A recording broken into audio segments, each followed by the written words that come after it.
Hello all, welcome back to my YouTube channel, Oasis Academy of Education. And here we are starting again with lecture number 4, that is on financial management, capital budgeting, Shivdas series, right? I hope अब तक आप लोगों को थोड़ा समझ में आ रहा है. हम लोगों ने अप्रॉक्सीमेटली 6 क्वेश्चंस डिस्कस कर लिए हैं इस पर्टिकुलर सीरीज़ में. And the students who have not actually liked और शेयर आवर चैनल और the video, please do like share. बहुत सारे लाइक्स नहीं आ रहे हैं मुझे, बट व्यूज़ आ रहे हैं, तो प्लीज़ कृपया कर व्यूज़ के साथ साथ लाइक्स भी मैच करिए उसे, so that I get that motivation of making more such videos. This series is absolutely free and will be there on the YouTube till the end of your examinations. तब तक रहेंगी ये videos और बिल्कुल भी हटाई नहीं जाएंगी. बट मेरा हमेशा ऑप्शन रहता है, आप लोगों के लिए हमेशा चॉइस रहता है कि आप हमेशा इन क्वेश्चंस को पहले एक बार देख लीजिए, पहले एक बार सॉल्व करिए, फिर उसके बाद हम एक बार फिर से इन क्वेश्चंस को सॉल्व करें, है ना.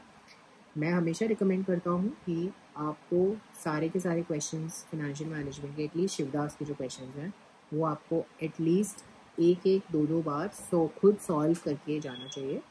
उससे क्या होता है, एक तो आपकी प्रैक्टिस हो जाती है, plus that makes you solve the paper in a much easier वे. आप ज़्यादा आसानी से पेपर को सॉल्व कर पाते हैं.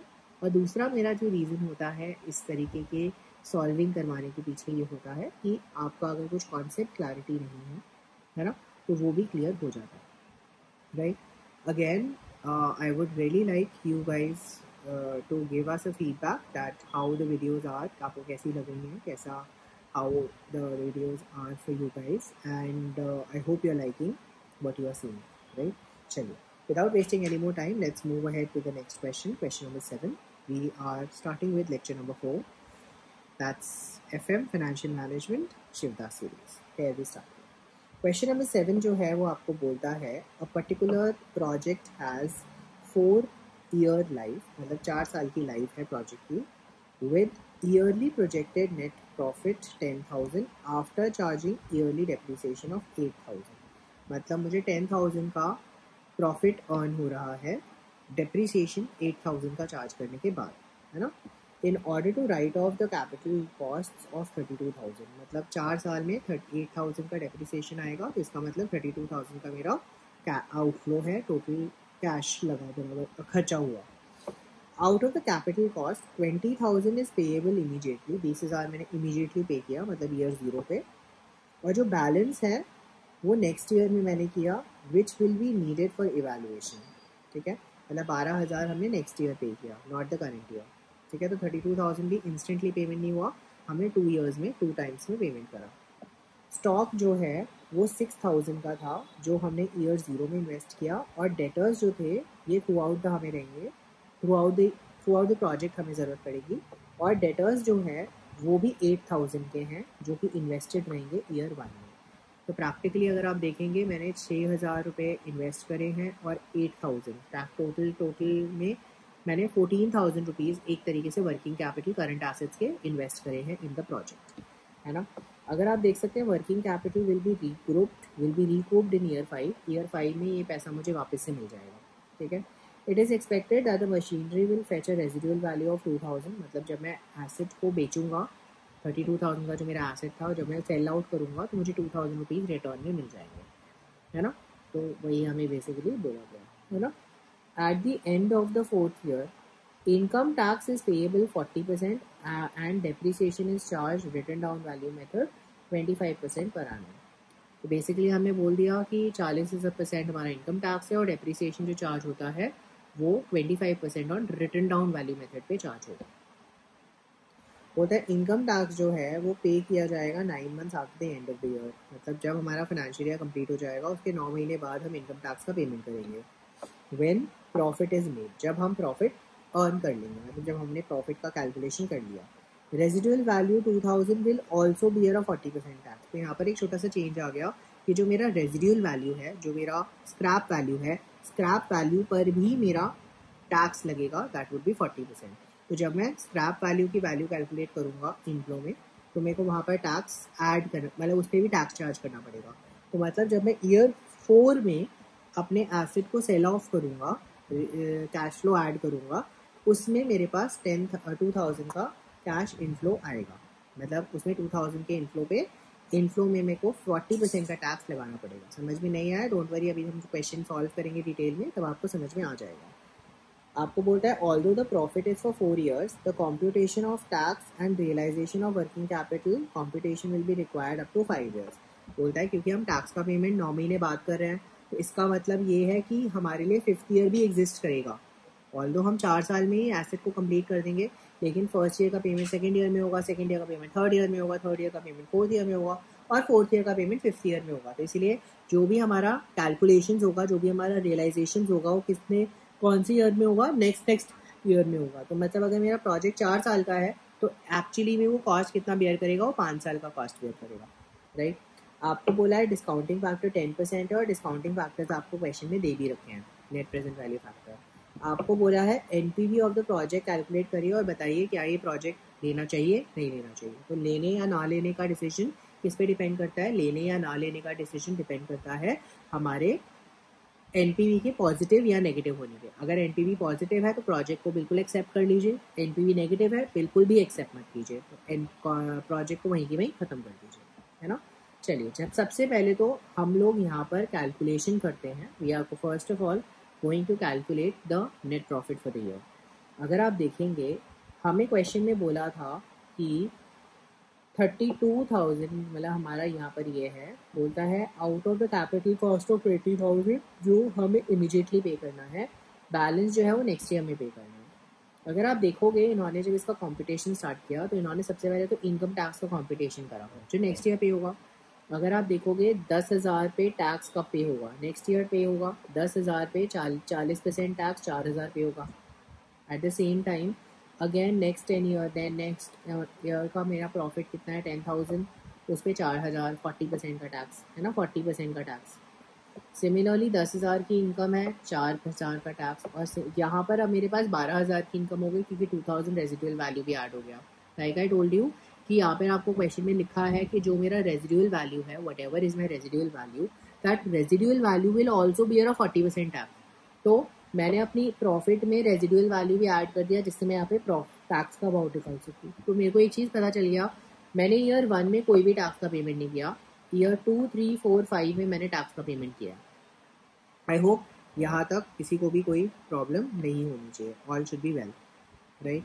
इसके बाद में अगर आप देखेंगे मेरे लिए जो नेक्स्ट चीज़ है, मैंने यहाँ पे नेक्स्ट कैलकुलेशन देखी। सर मुझे बोलता है statement of competition of NPV. Sir NPV की कंपटीशन करते हैं, यहाँ पर मैं एनपीवी की कंपटीशन नहीं करता, मैं बोलता हूँ जल्दी से मुझे नेट कैश फ्लो निकाल के बता दो, है ना। तो मैं यहाँ पे बनाता हूँ बेसिकली आप लोगों के लिए क्वेश्चन नंबर 6 में, क्वेश्चन नंबर 7 में, है ना। क्वेश्चन नंबर 7 में मैं आप लोगों के लिए बनाता हूँ computation of net cash flow, है ना, नेट कैश फ्लो, चाहे वो आउटफ्लो हो चाहे वो इनफ्लो हो।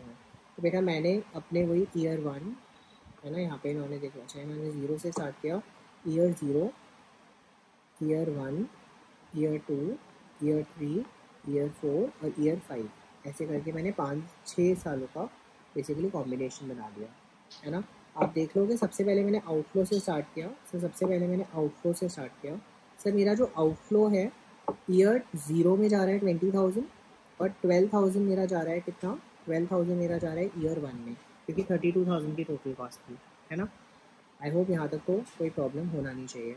सर उसके साथ साथ अगर आप देखोगे यहाँ पर हमें दूसरी चीज़ क्या बोली, हमें दूसरी चीज़ बोली कि सर मेरी जो वर्किंग कैपिटल की रिक्वायरमेंट थी, वर्किंग कैपिटल कितना था, 14,000 का था।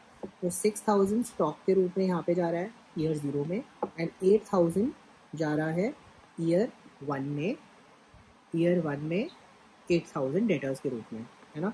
यहाँ पे देख लीजिए 6,000, 8,000, राइट।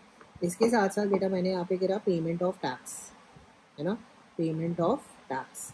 अगर आप देखोगे ईयर 1 में मेरा पेमेंट ऑफ टैक्स कितना जा रहा था, देख लीजिए ईयर 1 में मेरा पेमेंट ऑफ टैक्स कुछ भी नहीं जा रहा था, सारा पेमेंट कहाँ से स्टार्ट हुआ, 2, 3, 4। अब मैं यहाँ पे ईयर 1 में नहीं ईयर 2 में मेंशन करूँगा, देख लीजिए ईयर 2 में मैंने यहाँ पे मेंशन कर दिया 4,000, 4,000, 4,000, और लास्ट ईयर में मेरे पास जा रहा है 4,800 का टैक्स। आई होप यहाँ तक कोई प्रॉब्लम नहीं है, राइट। तो आपने देख लिया ये मेरे पास सारे क्या आ गए, आउटफ्लो आ गए। अब मैं यहाँ पे बात कर रहा हूँ, देख लीजिए मेरी जो नेक्स्ट रिक्वायरमेंट है, मैंने यहाँ पे बात करी इनकम। आप देख सकते हो 4 साल तक मुझे 10-10 हज़ार रुपये का इनकम आएगा। तो सर मेरा प्रॉफिट अर्न है ना, तो मेरा यहाँ पे प्रॉफिट अर्न कितना आएगा सर? फर्स्ट 0th ईयर में कुछ नहीं आएगा। फर्स्ट ईयर में I will earn 10,000, second year में I will earn 10,000, third year में I will earn 10,000, fourth year में आई विल अर्न 10,000। हमें करेक्ट यही मुझे क्वेश्चन में बोला है, फर्स्ट सेकेंड थर्ड फोर्थ, है ना। सर इसके बाद में अगर आप देखेंगे मैंने डेप्रीसिएशन, मेरे पास डेप्रीसिएशन का एक्सपेंस भी है। सर मेरे पास डेप्रीसिएशन का एक्सपेंस 8,000 है every year given in the question, है ना। तो देख लीजिए 8,888, तो वो मैंने राइट ऑफ कर दिया 8,888। सर हमने इस लाइन का तो कोई यूटिलाइज ही नहीं किया। सर हमने इस लाइन का तो कोई यूटिलाइज ही नहीं किया। ये वाली जो लाइन दे रखी थी कि ये यहाँ पर ये रिटन डाउन वैल्यू मेथड 25%, भैया ये यूजेज तब होगा, ये वाइन का वैल्यू तब होगा जब मुझे डेप्रिसिएशन की कैलकुलेशन करनी पड़ेगी। मुझे तो क्वेश्चन में बहुत क्लियरली दे रखा है कि 10,000 रुपये की अर्निंग है ना, और 8,000 रुपये का ईयरली डेप्रीसिएशन है, और ये करने के बाद 32,000 रुपये का राइट ऑफ करने के बाद मुझे 10,000 का प्रॉफिट आ रहा है ना। बेटा मैंने वही यहाँ पे देख लीजिए ऐड अप कर लिया, है ना। तो इसीलिए यहाँ पर उसका कोई इम्पैक्ट नहीं लिया गया है। आई होप यहाँ तक कोई प्रॉब्लम नहीं है। सर इसके बाद में अगर आप देखेंगे मेरे पास दो चीज़ें और आ रही हैं। एक आ रही है रेजिडुअल वैल्यू, है ना, एक आ रही है रेजिडुअल वैल्यू की जगह I am been using the word scrap value, है ना। तो मैंने इस मशीन को 2,000 रुपये की स्क्रैप वैल्यू में बेचा है ना। और सर उसके साथ में मेरे पास वर्किंग कैपिटल, सर मेरे पास वर्किंग कैपिटल का भी रिकूप हो रही है। कितना? 14,000 eight the end of year 4, मतलब ईयर 5 के एंड, ईयर 5 में। अगर अब आप देखेंगे मैंने यहाँ पे कैलकुलेट कर दिया कि ये मेरे हैं नेट कैश फ्लोज। अगर आप देखोगे यहाँ पर आ गया 26,000 नेगेटिव, है ना। यहाँ पर आ गया देख लीजिए 20,000 एंड 18,000, तो मतलब 2,000 नेगेटिव। आई होप क्लियर है, राइट। यहाँ पर अगर आप देखेंगे 18 माइनस 4 14,000, 14,000 में यहाँ पर हो जाएगा 16,000, है ना। और यहाँ पर अगर आप देखेंगे 14,000 माइनस 4,800, तो यहाँ पर हो जाएगा 9,200, है ना। 14,000 minus 4,800, that's going to be 9,200 in a positive way. I hope कोई प्रॉब्लम नहीं है। सर मुझे क्वेश्चन में कॉम्प्यूटेशन ऑफ एनपीवी कर लेते हैं, कॉम्प्यूटेशन ऑफ एनपीवी कर लेते हैं। सीधा सीधा काम करना है हमें, कुछ खास नहीं करना। Year particulars, rupee, present value factor and present value, that's the format। Year 0 1 2 3 4 5 तक हम जा रहे हैं। तो यहाँ पर मेरा cash flow, cash flow, cash flow, cash flow, cash flow, cash flow. फिर यहाँ पर है नेगेटिव में 26,000, नेगेटिव में 26,000, यहाँ पर है नेगेटिव में 2,000, यहाँ पर है 14,000, फिर यहाँ पर है 14,000 और 16,000 एंड 9,200। प्रेजेंट वैल्यू फैक्टर्स मुझे क्वेश्चन में ना गिवन है, देख लीजिए। प्रेजेंट वैल्यू फैक्टर मुझे क्वेश्चन में गिवन है 0.9091। ऐसे ही अगला वाला, सॉरी पहला वाला तो 1 होगा, हमसे सॉरी, पहला वाला तो 1 ही होगा। तो इसको तो मैं मल्टीप्लाई करके भी लिख देता हूँ, 26,000 नेगेटिव 0.9091, अगला वाला 8264, है ना 7513। Next we have here 6830 और लास्ट वाला मुझे दे रखा है 6209, राइट। हमें बस सिंपली मल्टीप्लाई करना है 2000 into 0.9091, that's going to be 1818.20, 14,000 into 0.8264, 11569.60, 0.7513 into 14,000, that's 10,518.20, 16,000 into 0.6830, that's 10,928, then 9,200 into 0.6209, that's 5712.28, right. हमने बस इसका टोटल कर लिया। अगर ये टोटल हमारा पॉजिटिव आता है तो प्रोजेक्ट वायबल है, अगर इसका टोटल नेगेटिव आता है तो प्रोजेक्ट इज़ नॉट वायबल। तो 26,000 negative minus 1818.2 plus 11569.6 plus 10518.2 plus 10928 plus 5712.28. Since NPV is coming out to be positive 10909.88, तो NPV मेरा पॉजिटिव है, therefore project is viable. Project is viable, right? देखो मेरा कैलकुलेशन करने का तरीका बिल्कुल सिमिलर है to what the book has done, but मैंने प्रेजेंटेशन थोड़ा डिफरेंट किया क्योंकि मैंने कंपटीशन की एक ही टेबल सिखाई है और उसी टेबल को मैं फॉलो करता हूँ, है ना। तो उन्होंने क्या करा है, ये जो उन्होंने टेबल बनाई है ना, competition of net cash flow, इसी में ही इन्होंने लिख दिया प्रेजेंट वैल्यू फैक्टर और प्रेजेंट वैल्यूज़ निकाल दिया और लास्ट में टोटल करके आपको बता दिया एनपीवी पॉजिटिव है नेगेटिव है। तो उन्होंने इसी टेबल को यूज़ किया, मैंने अपने तरीके से यूज़ किया। तो तरीका ultimately in the end we are doing the same thing, हम कर बिल्कुल सेम चीज़ रहे हैं, ठीक है ना, कोई अलग चीज़ नहीं कर रहे हैं। इट इज़ जस्ट हमें वो चीज़ को फॉलो करना है जो हमें करने को बोला गया है। आई होप यहाँ तक कोई भी किसी को प्रॉब्लम होनी नहीं चाहिए, राइट। हेलो एवरीवन, चलिए जल्दी से अब हम कंटिन्यू कर रहे हैं to question number 8। We were previously discussing question number 8, तो आज अब हम डिस्कशन शुरू कर रहे हैं विद क्वेश्चन नंबर 8। ये क्वेश्चन जो है क्वेश्चन नंबर 8, ये बहुत ही सिंपल क्वेश्चन है from your chapter capital budgeting. You need to know that यहाँ पर हमें दो मशीन्स बता रखी हैं, हमें दो बेसिकली मशीन्स के बारे में इंफॉर्मेशन दे रखी है और आपको ना केवल कॉस्ट की डिटेल्स मेंशन है, आपको केवल और केवल कॉस्ट की डिटेल्स मेंशन है। You are not given anything in relation to anything else. ऐसी सिचुएशन में जब आपको केवल कॉस्ट मेंशन होती है तो और उनका जो यूज़फुल लाइफ है और उसका जो टाइम पीरियड है वो डिफरेंट होता है, तो ऐसी सिचुएशन में बेटा हम लोग यहाँ पर एक कॉन्सेप्ट यूज़ करते हैं जिसका नाम है इक्विवेलेंट कॉस्ट निकालना। मतलब अगर हम इसकी प्रेजेंट वैल्यू फैक्टर के बेसिस पे इसकी कैलकुलेशन करेंगे, डिवीजन करेंगे, तो हमें हमारी इक्विवेलेंट कॉस्ट मिल जाती है, राइट। तो अगर आप देखोगे, let's first read through the question and then I will explain you what is done and what needs to be done in this particular type of question. Again मैं repeat कर रहा हूँ, इस टाइप का क्वेश्चन अगर आपके paper में आता है, this is like a very good question and this is a very small question from the examination perspective. तो इसके साथ में यूजुअली आपके लिए थ्योरी क्वेश्चन ज़रूर आएगा, राइट। मैं हमेशा से एक चीज़ रिकमेंड करता हूँ दैट अगर आप न्यूमेरिकल क्वेश्चंस पे एफएम में बहुत अच्छा फोकस करते हो, उसके इक्वली आपको थ्योरी टॉपिक्स पे भी फोकस करना चाहिए, क्योंकि एफएम का पेपर कई बार ये लोग न्यूमेरिकल प्लस थ्योरेटिकल दोनों दे देते हैं। तो इसीलिए आपके न्यूमेरिकल सही होंगे, थ्योरेटिकल पोर्शन अगर आप नहीं कर पाओगे तो you might lose out marks.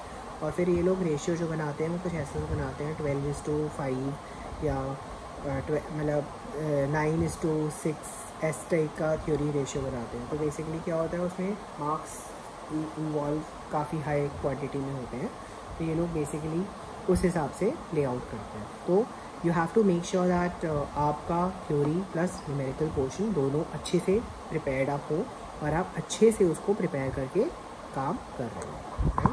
I hope यहाँ तक किसी को भी कोई प्रॉब्लम नहीं आ रही, राइट।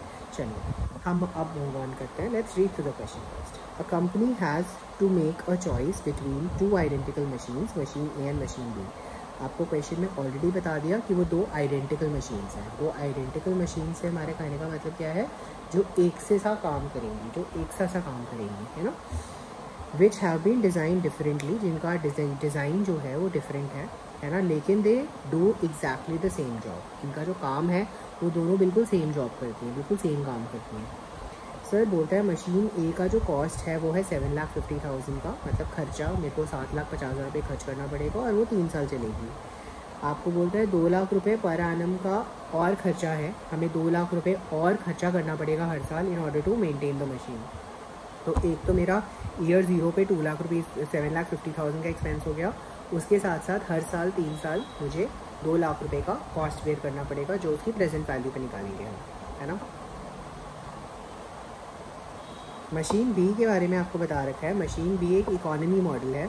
जिसमें हमारा कॉस्ट लगेगा केवल 5 लाख, लेकिन ये केवल 2 साल मशीन चलेगी, 2 ईयर्स के लिए मशीन चलेगी। और इसका जो एनुअल रनिंग चार्ज है, मतलब इसके जो एवरी ईयर रनिंग चार्जेस रहेंगे वो हमें क्वेश्चन में बता दिए, it is 3 lakh per annum, 3 lakh per year. आपको बोला है the cash flows of machine A and B are real cash flows, the costs are forecasted in rupees of constant purchasing power. Ignore करिए टैक्सेस को आपको ignore करने को बोला है। आपको बोला है मेरा जो अपॉर्चुनिटी कॉस्ट ऑफ कैपिटल है, मतलब मेरा जो रिक्वायर्ड रेट ऑफ रिटर्न है वो 9% है।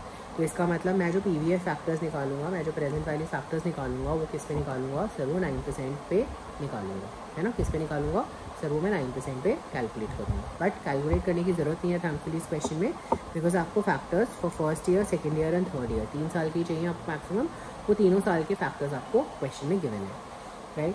आपको बोला है हमें कौन सी मशीन बाय करनी चाहिए, बेटा सीधी बात है, जिसका इक्विवेलेंट कॉस्ट ऑफ प्रोडक्शन, जिसका कॉस्ट हमारा कम होगा, हमें वो मशीन खरीदनी चाहिए। तो अगर आप देख सकते हैं इस क्वेश्चन में, क्वेश्चन नंबर 8 में थोड़ा सा जो हमारे लिए डिफरेंट है, हमें यहाँ पे एनपीवी वगैरह नहीं निकालनी है ना। तो सबसे पहले तो मैं कॉम्पिटिशन करूँगा, कॉम्पिटिशन ऑफ इक्विवेलेंट कॉस्ट, ठीक है, ऑफ मशीन ए निकालूंगा, ठीक है। अगर आप देखोगे मशीन ए का मेरा जो इक्विवेलेंट कॉस्ट निकलेगा वो कुछ ऐसा सा निकलेगा। सर मैंने क्या किया, मेरे पास में ईयर दे रखा है, मेरे पास में आउटफ्लो का अमाउंट दे रखा है, ठीक है, मुझे अमाउंट दे रखा है, प्रेजेंट वैल्यू फैक्टर दे रखा है, मैं यहाँ पे प्रेजेंट वैल्यू निकाल लूँगा आउटफ्लो का, है ना। तो अगर आप देख सकते हो ईयर 0, ईयर 1, ईयर 2, ईयर 3, क्योंकि 3 साल मशीन चलेगी, है ना। अगर आप देखोगे यहाँ पर मेरा जो आउटफ्लो है ना, मेरा जो यहाँ पे आउटफ्लो है पहले साल वो है 7,50,000, है ना, 7,50,000। इसका हमारा प्रेजेंट वैल्यू फैक्टर 0 ईयर पे 1 रहता है, वी नो दैट, है ना। So this is going to be 7,50,000। We know we are talking about outflow, तो हमारा जो नेट आउट जो ओवरऑल आएगा वो भी हमारा नेट आउटफ्लो ही आएगा। सर नेक्स्ट मैंने बोला हमारा जो ऑपरेटिंग कॉस्ट है ना, हमारा जो ऑपरेटिंग कॉस्ट है फॉर द 3 ईयर्स वो हमें क्वेश्चन में दे दिया, कितना दे रखा है वो हमें क्वेश्चन में दे रखा है 2 लाख। मशीन ए का हमें दे रखा है 2 लाख, तो हमने 2 लाख एंड 2 लाख यहाँ पे मेंशन कर लिया। और हमें प्रेजेंट वैल्यू फैक्टर्स भी देखिए क्वेश्चन में दे दिए हैं। Present value factor 0.9174, 0.9174, 8417 and third वाले का दे रखा है 7722। हमने सिंपली इसको मल्टीप्लाई कर दिया, 2 लाख इंटू 0.9174, तो हमारे पास आ गया 183,480।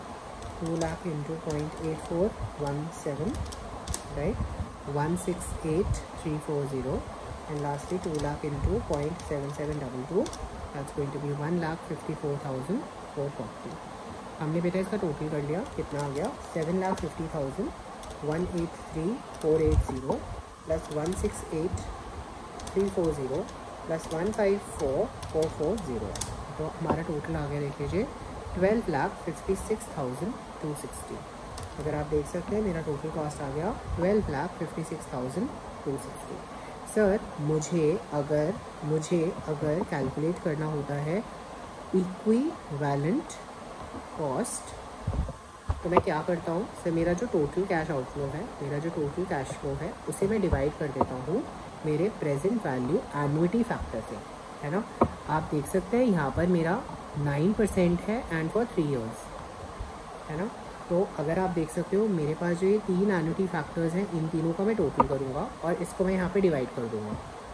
तो मैंने बोला 12,56,260 डिवाइडेड बाय 0.9174 प्लस 0.8417 प्लस 0.7722। तो अगर आप देख सकते हो मेरे पास आंसर आ जाएगा 12,56,260 डिवाइडेड बाय 0.9174 प्लस 0.8417 प्लस 0.7722। मेरे पास आंसर आ गया 2.5313, है ना।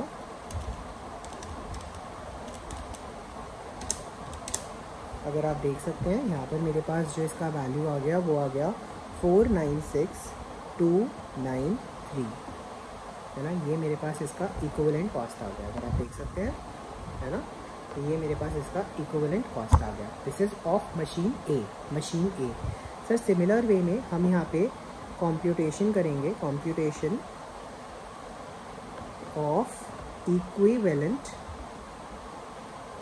Cost of machine B. हम यहाँ पे मशीन बी का भी इक्विवेलेंट कॉस्ट कैलकुलेट करेंगे। इक्विवेलेंट कॉस्ट कैसे निकालेंगे? वही way year outflow rupees present value factor and present value, ठीक है।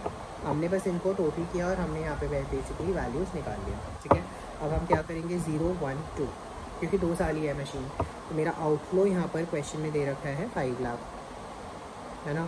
सर प्रेजेंट वैल्यू फैक्टर है 1 तो हमने यहाँ पे 5 लाख ही ले लिया, ठीक है। कोई यहाँ पे मैं नेगेटिव साइन लगाऊँ नहीं लगाऊँ एक ही बात है, क्योंकि सारा का सारा कैश आउटफ्लो ही है, तो इसीलिए हमें दिक्कत नहीं है ना।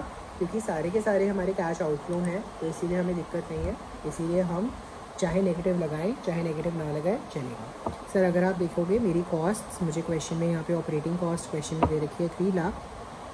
अब मैं यहाँ पर 3 लाख को मल्टीप्लाई करूँगा, देख लीजिए 3 lakh will be multiplied with my cost, with my factor 9174 and दूसरा वाला है 8417, ठीक है। मैं अगेन इसका टोटल करूँगा, है ना, राइट। तो मैं मल्टीप्लाई कर लेता हूँ 3 lakh into 0.9174, that comes out to be 275,220, sorry, and you have 3 lakh into 0.8417, that's 252,510, ठीक है जी। हमारे पास टोटल आ गया 5 लाख प्लस 275,220 प्लस 252,510, ठीक है। हमारे पास टोटल आ गया 10,27,730। ये मेरे पास टोटल वैल्यू आ गई। मेरे पास क्या आ गई? सर ये मुझे मेरा टोटल मिल गया। अब मैं यहाँ पे इक्विवेलेंट कॉस्ट निकालूंगा, तो इक्विवेलेंट कॉस्ट विल बी हमारा total outflow, that is 10,27,730 divided by 0.9174 plus 0.8417, so that would be 10,27,730 divided by 0.9174 plus 0.8417, that comes out to be 1.7591, जो आपके पास आ जाएगा 10,27,730 जो आ जाएगा 5,84,238, है ना। आप देख सकते हो बेटा, यहाँ पर है 4,96,000, यहाँ पर है 5,84,000। Therefore equivalent cost of machine A is less. Therefore machine A may be selected, ठीक है। क्योंकि इसकी इक्विवेलेंट कॉस्ट कम है, इसीलिए हम उसको सेलेक्ट करने के बारे में बात कर रहे हैं। आई होप यहाँ तक का पोर्शन आप सबको बिल्कुल क्लियर होना चाहिए, राइट। वंस अगेन मैं आप लोगों से रिक्वेस्ट कर रहा हूँ, please do like, share and subscribe to our channel, right. Will continue with the next question here, right. चलिए जी, जल्दी से अब हम मूव ऑन कर रहे हैं। We are moving on to the next question, and the next question is question number 9।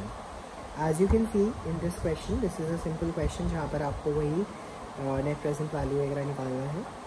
तो चलिए जल्दी से, सिंपल सा क्वेश्चन है, नथिंग मच, ज़्यादा टाइम पास नहीं करेंगे, राइट। अगर आप लोगों ने अभी तक हमारा चैनल सब्सक्राइब नहीं किया है तो please do subscribe, like, share and do share these videos with your friends, है ना, so that more and more students can get the benefit out of it. चलिए, हमें क्वेश्चन में बताया है that ABC Limited and Company is considering a proposal to replace one of its plants costing 60,000 and having a written down value of 24,000। बोलता है cost of the plant है 60,000 की, उसकी करंट रिटर्न डाउन वैल्यू है 24,000। If you remember previous questions में हमने ऐसा discuss किया था, cost of the machine given था और आपको बुक वैल्यू दे रखा था।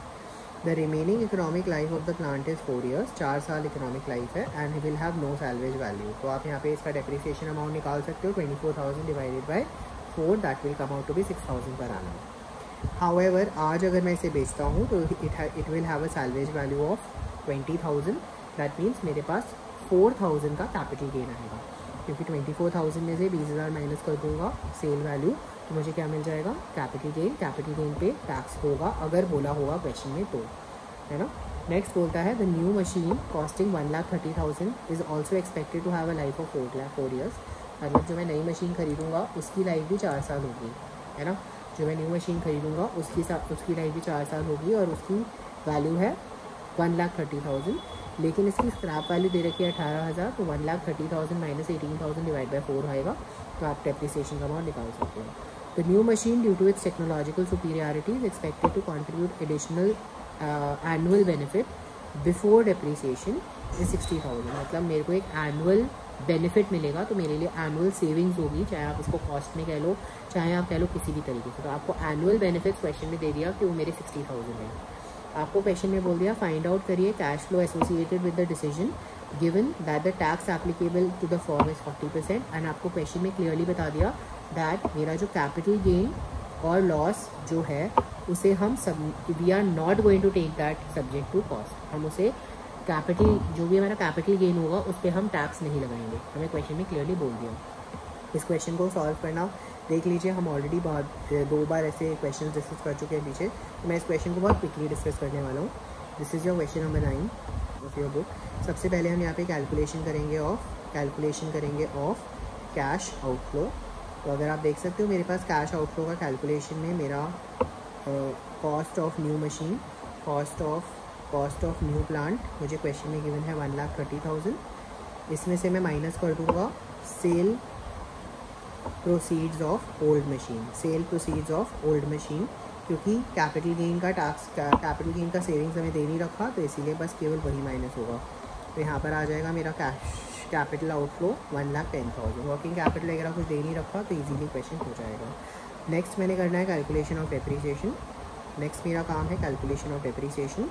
तो अगर आप देख सकते हैं डेप्रीसिएशन के कैलकुलेशन के लिए मेरा यहाँ पे काम क्या होगा, कैलकुलेशन ऑफ डेप्रीसिएशन के लिए मैं क्या करूँगा, सर कॉस्ट ऑफ, पहले मैं ओल्ड मशीन का कैलकुलेट कर लेता हूँ। सर कॉस्ट है 24,000 की, है ना। स्क्रैप वैल्यू, सॉरी मैंने 240 लिख दिया, इट्स 24,000। स्क्रैप वैल्यू 0 है। यूज़फुल लाइफ, है ना, यूज़फुल लाइफ 4 ईयर्स। तो मैं क्या करूँगा, डेप्रीसिएशन हो जाएगा 24,000 divided by 4 and that's going to be 6,000। Calculator की भी ज़रूरत नहीं पड़ी मुझे, इजी था। अब मैं यहाँ पे निकाल लेता हूँ ऑफ द न्यू प्लांट का मुझे बता रखा है कॉस्ट इज़ 130, है ना। मेरे को स्क्रैप वैल्यू क्वेश्चन में दे रखा है 18,000 और यूज़फुल लाइफ मेरे को क्वेश्चन में दे दिया 4 ईयर्स। तो मेरा डेप्रीसिएशन अमाउंट हो जाएगा 1,30,000 माइनस 18,000 डिवाइडेड बाय 4। तो that's going to be 130 minus 18 divided by 4, तो आंसर आ गया 28,000, है ना। अगर आप देख सकते हो यहाँ पे मेरा एडिशनल डेप्रीसिएशन कितना आने वाला है, सर मेरा एडिशनल डेप्रीसिएशन आने वाला है 28,000, क्योंकि 6,000 का डेप्रीसिएशन तो मैं चार्ज करने वाला हूँ ही अपने बुक्स में, क्योंकि ओल्ड मशीन अगर मैं कंटिन्यू करता हूँ तो वो तो मेरे बुक्स में रहेगा। इसीलिए मैंने बोला 28,000 माइनस 6,000 किया, है ना, माइनस 6,000 किया, so I get 22,000 and that 22,000 is my additional depreciation which I need to book. I hope I am clear. यहाँ तक कोई प्रॉब्लम, कोई डाउट होना ही नहीं चाहिए यहाँ तक। आई थिंक सो सबको बहुत क्लियर होना चाहिए, राइट। इसके बाद में अब हम यहाँ पे कैलकुलेशन करेंगे, calculation of NPV. We are going to do calculation of NPV, है ना। एनपीवी की कैलकुलेशन के लिए वही हमारा कॉन्सेप्ट रहेगा, ईयर्स पर्टिकुलर्स, है ना, amount, present value factor and present value. मैं इसमें एक सेकेंड ध्यान से देखा नहीं मैंने, मेरा वो क्या दे रखा है, 40% रेट। ओके, मुझे यहाँ पे रेट तो दे ही नहीं रखा। I am not given the operating, मेरे को यहाँ पे कोई वो तो दे ही नहीं रखा, तो ओहो, so that's a very good thing. I think so इसमें हमें प्रेजेंट वैल्यू तो निकालनी नहीं है। Find out the cash flows associated with the decision given that the tax rate applicable. Okay, मेरे को फाइंड कैश फ्लो ढूंढना है, ठीक है ना। आई एम सो सॉरी, मुझे इस क्वेश्चन में एनपीवी तो निकालना ही नहीं था, मुझे तो इसमें केवल कैश फ्लो ढूंढना है। है ना। तो मुझे तो इसमें कैलकुलेशन ऑफ कैश फ्लो दिखा दूँगा मैं, क्योंकि मुझे यहाँ पे देख लो वो नहीं दे रखा, हमें यहाँ पे क्वेश्चन में ना वो नहीं दे रखा, वो बोल रहा हूँ सॉरी, हमारा जो रिक्वायर्ड रेट ऑफ रिटर्न है। अगर मुझे रिक्वायर्ड रेट ऑफ रिटर्न नहीं दे रखा तो मैं डिस्काउंटिंग किस पे करूँगा, है ना। I can not do the discounting. I have been asked about the cash flows, I will just calculate that. तो अगर आप देख सकते हो मुझे सेविंग्स इन कॉस्ट क्वेश्चन में गिवन है, कितनी गिवन है savings in cost. Savings in cost 60,000 given है। दिस इज़ बिफोर डेप्रीसिएशन, मतलब इस अमाउंट पे मेरा डेप्रीसिएशन अभी तक चार्ज नहीं हुआ है, बिकॉज मुझे क्वेश्चन में मेंशन है दिस इज़ बिफोर डेप्रीसिएशन, है ना। इसमें से मैं सबसे पहले डेप्रीसिएशन माइनस कर दूंगा, क्योंकि डेप्रीसिएशन के बाद निकालना चाहता हूँ मैं, और डेप्रीसिएशन का अमाउंट है 22,000, है ना। तो मेरा आ गया 60,000 minus 22,000, that's going to be 38,000। Sir this is my earnings before tax. इसमें से मैं टैक्स माइनस कर दूँगा, कितना 40% गिवन टू मी, तो 38,000 का 40% हो गया 15,200, है ना। माइनस करके मेरे पास वैल्यू हो गई 22,800। सर ये मेरे को मिल गया अर्निंग्स आफ्टर टैक्स। इसमें मैंने फिर से ऐड कर दिया डेप्रीसिएशन, है ना। इसमें मैंने फिर से ऐड कर दिया अपना डेप्रीसिएशन जो कि है 22,000। तो अगर आप देख सकते हो मेरे पास आ गया 44,800। This is my C FAT cash flows after tax. This is my C FAT, that's my cash flows after tax 44,800। I hope कोई प्रॉब्लम नहीं है, राइट। आई होप यहाँ तो कोई प्रॉब्लम नहीं है। 44,800।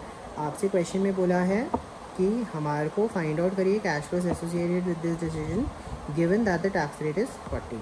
अब आप देखेंगे इसके साथ साथ ये तो मुझे मिलेगा for the 4 years, 1 year, 2 year, 3 year, 4 year. 4th year में मुझे 18,000 भी रियलाइज़ होगा, तो 4th ईयर में, है ना, तो मेरा 4th ईयर में this is for year 1 to year 3, है ना, दिस एवरी ईयर, है ना। तो मैं यहाँ पर क्या कर दूँगा, मैं यहाँ पर बेसिकली आप लोगों के लिए कैलकुलेशन कर दूँगा। तो calculation of total cash flow, है ना। तो ईयर 1, ईयर 2, ईयर 3, ईयर 4, है ना। तो 44,800, 44,800, 44,800 एंड 44,800। और बेटा ईयर 4 में ही मेरे पास 18,000 रुपये का कैश फ्लो और आने वाला है ना। तो 44,800 इंटू 4 प्लस 18,000, तो अगर आप देखेंगे 1,97,200, ये मेरा हो जाएगा टोटल, ये हो जाएगा मेरा टोटल कैश फ्लो, है ना, जो मेरे डिसीजन के लिए इम्पॉर्टेंट है, जो मेरे डिसीजन के लिए बेटा रेलिवेंट होने वाला है। आई होप यहाँ तक ये वाला क्वेश्चन बिल्कुल क्लियर होना चाहिए, राइट। आई होप यहाँ तक मेरे लिए पॉइंट क्लियर होना चाहिए। All the well, right. तो ये मेरे ईयर 1, 2, 3, 4 में आएगा, 18,000 मुझे और 4th ईयर में मिलेगा, तो वो मेरे लिए इम्पॉर्टेंट है। आई होप क्लियर है, जल्दी बता दीजिए, राइट। आई होप यहाँ तक सबको क्लियर होगा, right. Thank you for watching our videos, and if you are liking it please do comment, हमें बताइए कि आप लोगों को वीडियोज़ कैसी लग रही है, whether you are benefiting from it और not. Definitely share your feedback in the comment section. Thank you so much.